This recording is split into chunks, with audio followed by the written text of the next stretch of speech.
Hello guys, welcome back to my YouTube channel. So today we are going to be making pap from scratch. In this video I'll be using white sorghum. Sorghum we call Guinea corn in Nigeria, so I'll be using white Guinea corn. I'll also be using white corn. I got both the corn and Guinea corn from my local Indian shop.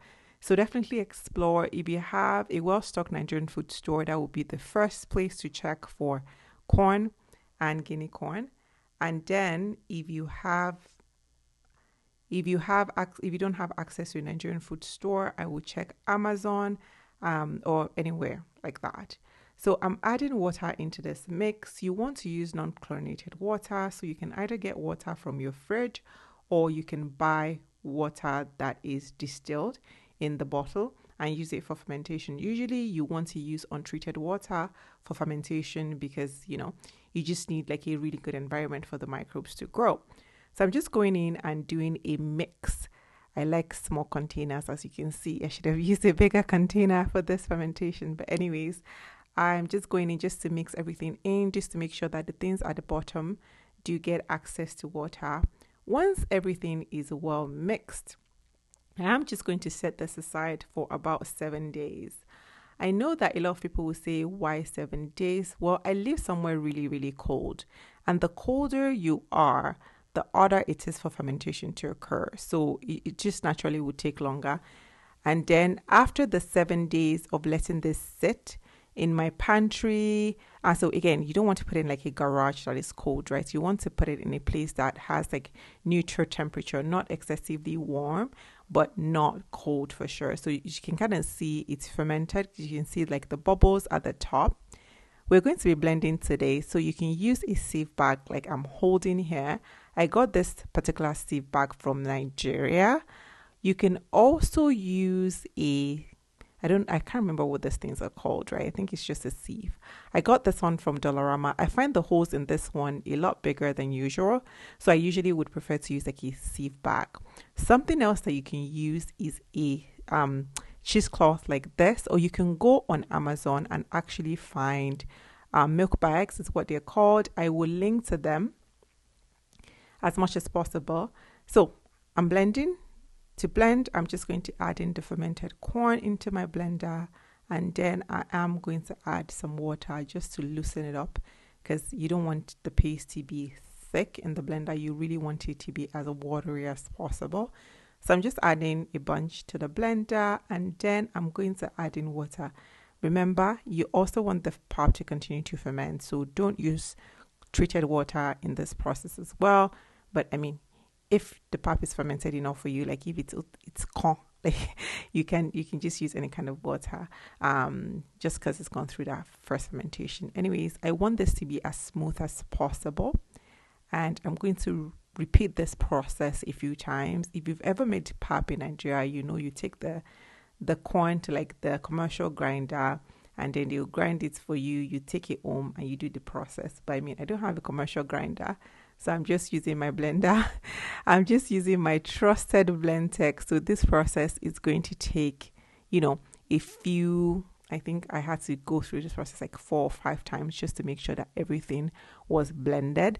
And if you want to add any kind of spices as well, so if you wanted to add like cloves, I was actually going to do cloves and ginger, but I forgot. But if you want to add any kind of spices, especially cloves and ginger, this is where you add them. You add them in the blending process, unless you want to do like a paste and then introduce it into the pap at a later stage. You can probably do that too. But anyways, it's always nice to blend it in. Now that I have my pap blended, I'm just going to take what I have and pour it through a sieve bag as carefully as possible. I needed help because I was holding one part, and then anyways, I'm just pouring that into the sieve bag. Now what I'm going to do is start squeezing. So I want to squeeze out as much quote unquote milk or milky stuff. The milky part is the pap. That is what the starch that you're trying to extract from the corn is. So usually I'll just give it like a good squeeze like this until most of the water is out.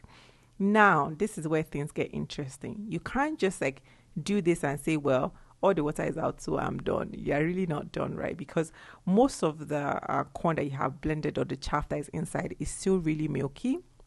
So what I typically would do is get like a bowl of plain water, and in that bowl of plain water, I will put the bag in. So there are so many ways to do this. You can take what's in the bag and pour it into the water and give it a mix, throw it into the bag. I usually don't do that. So as you can see, I had in the stainless steel, I had like fresh water, and I'm just going in and squeezing out a lot more of the milky stuff. I usually repeat this process like 4 to 5 times, just until the water is no longer milky. The more milky the water is, the more pap you still have in the chaff. So you just want to keep repeating this process until the water is not milky. Yes, pap is a very, very long process. So respect to people that make it commercially. So you just want to keep repeating this process. So I'll blend, pour into the sieve, and then I will squeeze out the milk, and I'll keep adding fresh water in order for me to just, so as you can see, I'm repeating the process again with that same pap that's in the bag. And then once that's clear, this is what, you know, the chaff look like. So this chaff is still milky. My mother would tell me, you still have to go back and squeeze this one, or this one is not clean at all. So you go in, you just keep doing that, repeating that process until when you bring out the chaff, it's mostly just dry. And I'll show you guys at the end what that dryness looks like. So I kept repeating the process, blending, sieving, collecting, and now I have several bowls. If you ever made pap in Nigeria, this is a familiar thing, right? You have like different buckets or different basins of like pap. So I have, you know, all of the different bowls that I'm just using. Usually if anything settles, I try to reuse the water. And at the end of the day, this is what your chaff should look like. So for all of the corn that I blended, this is what the chaff actually looked like. It's very clean. It's no longer milky. If you guys can remember what it looked like the first time compared to this, it's no longer milky at all. Most of, you know, the milk is out. And at home, they will usually feed this like goats, right? But this is fiber, guys. This is like, we really should not be removing these things. If you are especially diabetic or you have any kind of like blood sugar issues, you shouldn't be removing the chaff. Anyways, so I have this big thing of like pap that is just settling. I'm letting that sit and settle for a couple hours. Once it settles, you see that the water floats to the top. See how milky this one is? This one is not settled at all. But as it settles, you see the water becomes like clear, because the starch, which is the pap, would typically go to the bottom. And I typically would just use this for a couple hours. Once most of it is really, really settled, then I try to pour the water part out and then collect all of the starch part into like the same container. So you can kind of see this one, you can see the difference. Like you can see the settlement of the starch at the bottom. The milky water is still settling, but you can kind of see. And all I'm doing is just pouring out the water part gently, making sure that I do not pour out the sediment at the bottom, which is the pap. I'm going to do that for all of the bowls. I'm going to do that for the green bowl.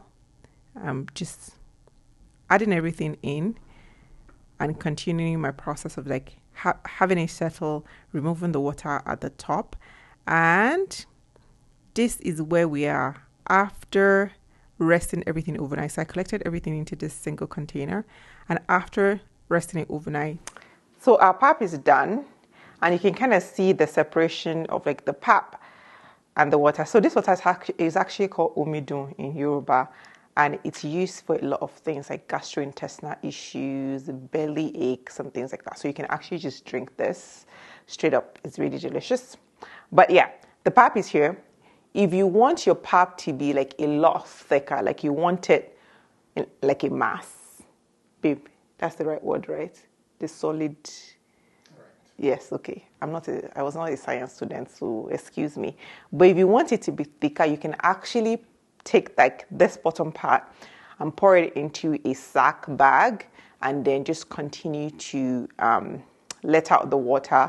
That'll probably take you another like 3-ish days to let out all of the water, and then you just have like a thick mass that you can crumble up and add water into it. But this is usually how I store mine.